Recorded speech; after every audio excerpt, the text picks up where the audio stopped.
तत्किं पुनः काव्यम् इत्युच्यते वाक्यं रसात्मकं तत्किं पुनः काव्यम इत्युच्यते।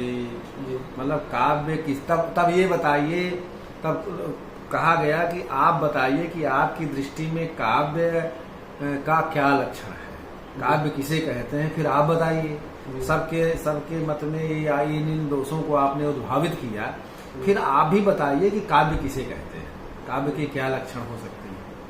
तब आचार्य विश्वनाथ कविराज ने बताया कि वाक्यम रसात्मकम काव्यम। हाँ, रसात्मक वाक्य को काव्य कहते हैं। वाक्य को काव्य नहीं कहते हैं, रसात्मक वाक्य जो होता है उसको काव्य कहते हैं। समझे कि नहीं? रसात्मक वाक्य को काव्य कहते हैं। हाँ, रसस्वरूपम निरूपयिष्यामः। रस एवं कहा रसस्वरूपम निरूपयिष्यामः, रस के स्वरूप का हम निरूपण करेंगे। कहाँ करेंगे? तृतीय परिच्छेद में करेंगे। जब तृतीय परिच्छेद पढ़ोगे तो वहाँ रस के स्वरूप का निरूपण किया गया है, तो वहाँ हम करेंगे। रस एवात्मा सार रूपतया। कहा रस किसे कहते हैं? कहा कि देखिए, रस से, रस आस्वादने धातु से अच प्रत्यय करने पर, हाँ, रस्यते आस्वाद्यते इति रस है। ठीक है ना? मतलब जिसका आस्वादन किया जाए उसको रस कहते हैं। ठीक है ना? जैसे षड रस होते हैं, आयुर्वेद में भी रस होता है।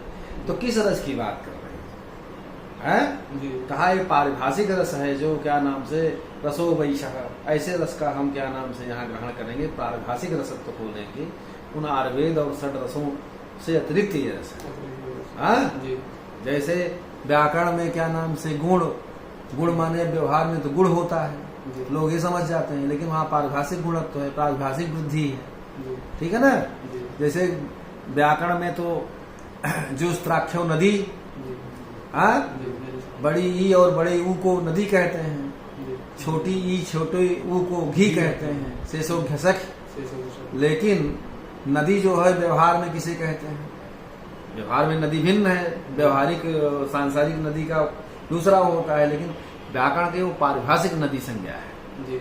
उसी तरह से यहाँ पारिभाषिक जो है हम रस को ग्रहण कर रहे हैं। रसो वैशा जो तैत्तिरीय उपनिषद की ये श्रुति है, तो ऐसे रस का यहाँ पर हम ग्रहण कर रहे हैं। हाँ, रस एवात्मा सार रूप, रस एव आत्मा सारतया जीवन धायको जस, यही है ना? रस एव आत्मा, रस ही आत्मा है जिसकी, या रस ही सार रूप से जीवन का जो आधायक तत्व है आत्मा के रूप में, ऐसे रस का ही हम ग्रहण कर रहे हैं। तो कहा कि यहाँ हमने आपको बताया था कि एवकार 3 प्रकार का होता है, अयोग, अन्य योग, अत्यंतायोग। तो यहाँ रस एव सारतया जीवन, रस एव आत्मा, क्या लिखा है? रस एवात्मा सार रूपतया जीवन धायको यस्य। तो रस ही, तो कहने का मतलब ये है कि रस, यहाँ अन्य योग विवच्छेद है, अन्य योग विवच्छेद है, समझ रहे हो कि नहीं? तो यहाँ ना अयोग विवच्छेद है, ना अत्यंता योग विवच्छेद है, यहाँ अन्य योग विवच्छेद है। अन्य योग विवच्छेद में अलंकारादि का विवच्छेद कर रहे हैं। ठीक है? विवच्छेद माने व्यावर्तकत्व, विराना। तेन विना तस्य काव्यत्वान अंगीकारात्। तेन विना माने रस के बिना काव्यत्व को स्वीकार नहीं किया जा सकता है। समझ रहे हो नहीं? तो इसलिए चूंकि जिस रूप में रस ही आत्मा है, शरीर तभी काम करता है जब आपके अंदर आत्मा चैतन्य है ना, नहीं तो चेतन नहीं रहता है तो शरीर वही रहती, फिर कोई मतलब नहीं है। तो इसीलिए रस जो है जान है। क्या है? रस जो है जीवन, तस्य बिना काव्य, मतलब रस के बिना काव्य को स्वीकार नहीं किया जा सकता है। हाँ, रसते इति रसः इति व्युत्पत्ति योगात् भाव तदा वासादयो। हाँ, रसते इति रसः, इस तरह से जब हम व्युत्पत्ति करते हैं, मतलब जिसका आस्वादन किया जाए, तब उससे हमको व्युत्पत्ति योगात् भाव, ऐसी व्युत्पत्ति के योग से अगर इस तरह की व्युत्पत्ति यदि हम करते हैं तब क्या लाभ होता है? योगात् भाव तदा वासादयो गृह्यन्ते।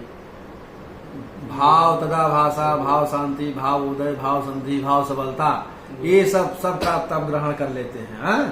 तभी इन सब का भी ग्रहण किया जा सकता है, इनका तब ग्रहण हो जाता है। हाँ, तत्र रसो यथा शून्यम वास गृहं, अब इसको बाद में पढ़ाएंगे।